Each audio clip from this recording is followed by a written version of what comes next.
Trào lưu pha cà phê máy tại nhà đang rất phát triển và mọi người bắt đầu quan tâm nhiều hơn tới các yếu tố để có thể hiệu chỉnh ra một shot espresso ngon. Mình thấy mọi người thường truyền tai nhau rằng tỷ lệ 1:2 chính là công thức thần thánh để có được shot espresso hoàn hảo. Điều đó có thực sự chính xác hay không? Mình là Mai, hãy like, subscribe và cùng bắt đầu tìm hiểu nhé!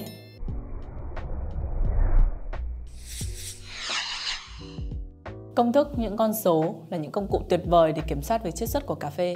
Tuy nhiên, nếu chỉ bám vào những con số và tỷ lệ để kết luận rằng ly cà phê có đạt chuẩn hay có ngon hay không thì hoàn toàn không chính xác. Nói cách khác, 1:2 không phải là công thức tiêu chuẩn tối ưu mà chỉ là để tham khảo thôi.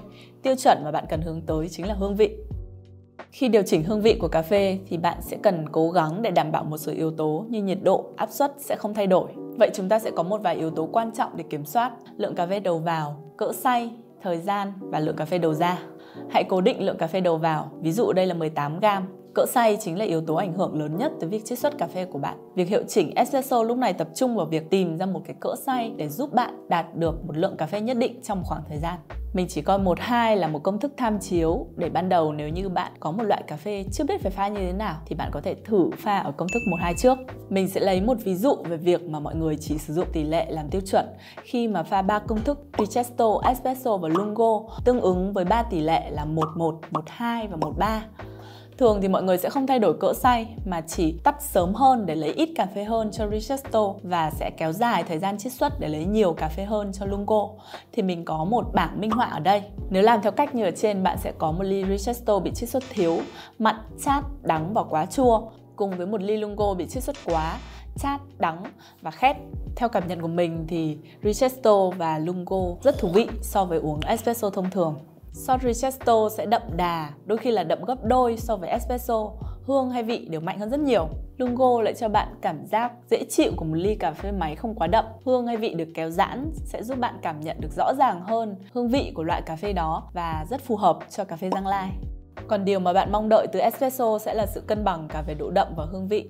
Không quá đậm để làm quá tải giác quan của bạn, nhưng cũng không quá loãng như Lungo. Vậy bạn sẽ làm thế nào để hiệu chỉnh được shot cà phê như ý? Mình thường chia thành 2 bước hiệu chỉnh. Bước 1 là hiệu chỉnh về cỡ xay và bước 2 sẽ là hiệu chỉnh về hương vị. Trong bước 1, bạn sẽ hiệu chỉnh về cỡ xay để cà phê đạt được tốc độ chảy mong muốn. Lúc này bạn có thể sử dụng bất kỳ công thức nào làm tham chiếu rồi thử xem shot cà phê đã đủ đậm với bạn hay chưa. Bạn có thể giữ trong đầu 3 công thức để tham khảo. Bây giờ mình dùng 18g cà phê đầu vào. Nếu bạn muốn uống đậm như Richetto thì hãy xay mịn để có thể chiết xuất ra khoảng 25g trong vòng 40 giây.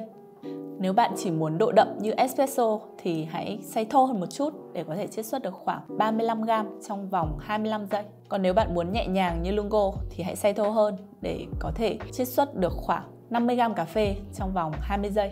Bước 2, khi đã điều chỉnh được cỡ xay để có được độ đậm mong muốn, đạt được những con số tiêu chuẩn nhưng cà phê của bạn vẫn không ngon thì hãy bắt đầu điều chỉnh về hương vị. Nếu ly cà phê của bạn quá đắng và chát thì nghĩa là bạn đã chiết xuất quá. Hãy giảm thời gian cũng như lượng cà phê chiết xuất ra.